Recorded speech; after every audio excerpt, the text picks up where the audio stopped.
ओम नमो भगवते वासुदेवाय। एक बार युधिष्ठिर ने भगवान श्री कृष्ण से पूछा, हे प्रभु, चैत्र मास में कृष्ण पक्ष की एकादशी को कौन सी एकादशी के नाम से जानते हैं?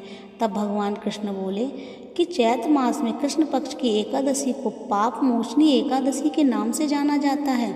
एक बार की बात है, पृथ्वीपति राजा मानधाता ने लोमस ऋषि से भी यही प्रश्न किया था जो तुमने मुझसे किया है। अतः जो कुछ भी लोमस ऋषि ने राजा मानधाता को बतलाया है वही मैं तुमसे कह रहा हूँ।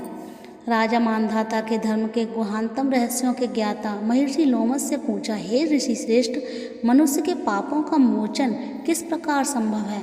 कृपा करके कोई ऐसा सरल उपाय बताएं जिससे सभी को सहज ही पापों से छुटकारा मिल जाए। तब महर्षि लोमस ने कहा कि हे नरपति, चैत्र मास के कृष्ण पक्ष की एकादशी का नाम पाप मोचनी एकादशी है। उसके व्रत के प्रभाव से मनुष्यों के अनेक पाप नष्ट हो जाते हैं। मैं तुम्हें इस व्रत की कथा सुनाता हूँ, ध्यान पूर्वक श्रवण करो।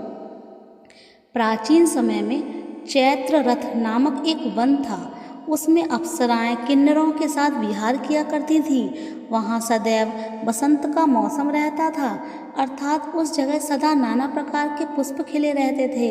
कभी गंधर्व कन्याएं विहार किया करती थीं, कभी देवेंद्र अन्य देवताओं के साथ क्रीड़ा किया करते थे। उसी वन में मेधावी नाम के एक ऋषि की भी तपस्या में लीन रहते थे। वे शिव भक्त थे।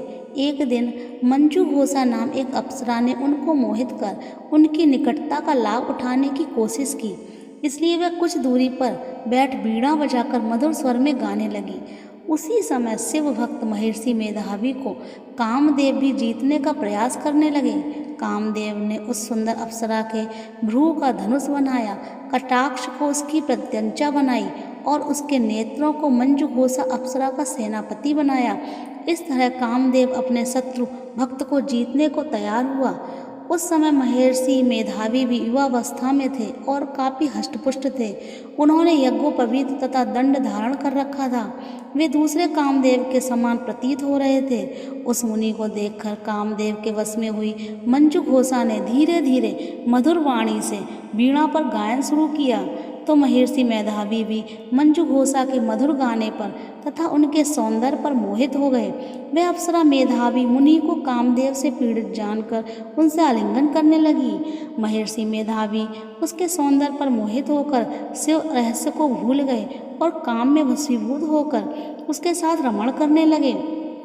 काम में वशीभूत होने के कारण मुनि को उस समय दिन रात का कुछ भी ज्ञान ना रहा और काफ़ी समय तक वे रमण करते रहे। उसके बाद मंजू घोषा उस मुनि से बोली, हे ऋषिवर, अब मुझे बहुत समय हो गया है, अतः स्वर्ग जाने की आज्ञा दीजिए। अप्सरा की बात सुनकर ऋषि ने कहा, हे मोहिनी, संध्या को तो आई हो, प्रातःकाल होने पर चली जाना।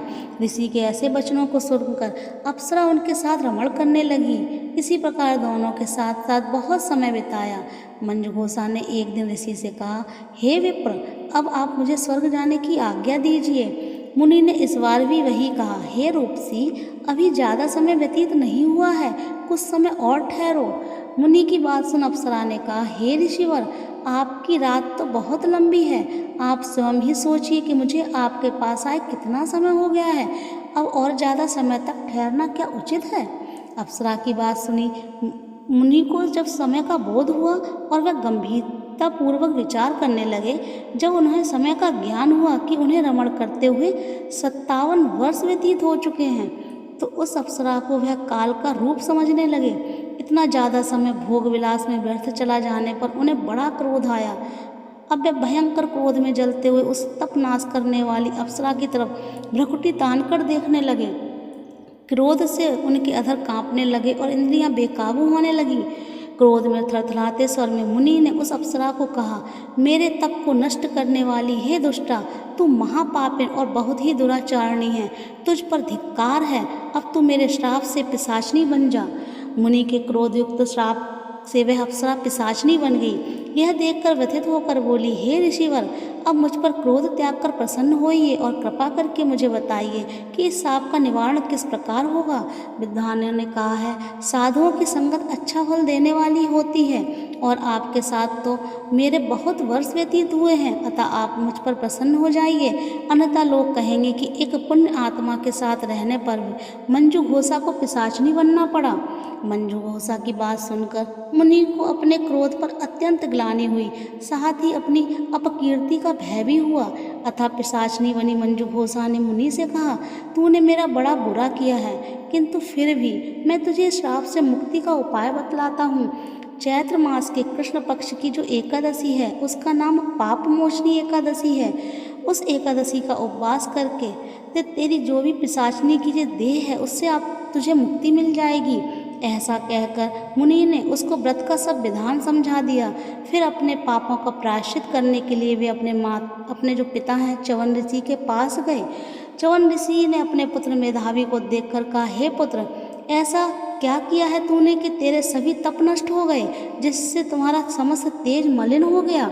मेधावी मुनि ने लज्जा से अपना सिर झुकाकर कहा, पिताश्री, मैंने एक अप्सरा से रमण करके बहुत बड़ा पाप किया है। इसी कारण के संभवतः मेरा सारा तेज, मेरे सारे पुण्य नष्ट हो गए हैं। कृपा करके आप इस पाप से छूटने का उपाय बतलाइए।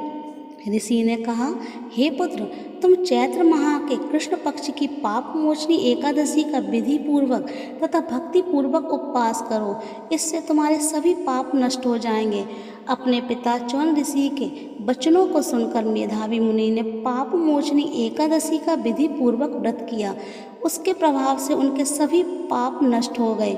मंजू घोषा अप्सरा भी पाप मोचनी एकादशी का उपवास करने से पिशाचनी की देह से छूट गई और पुनः अपना सुंदर रूप धारण कर स्वर्गलोक चली गई। लोमस मुनि ने कहा, हे राजन, इस पाप मोचनी एकादशी के प्रभाव से समस्त पाप नष्ट हो जाते हैं। इस एकादशी की कथा के श्रवण व पठन से 1000 गोदान करने का फल प्राप्त होता है। इस एकादशी को उपवास करने से ब्रह्म हत्या करने वाले, स्वर्ण चुराने वाले, मद्यपान करने वाले, अगम्य गमन करने वाले आदि भयंकर पाप भी नष्ट हो जाते हैं और अंत में स्वर्गलोक की प्राप्ति होती है।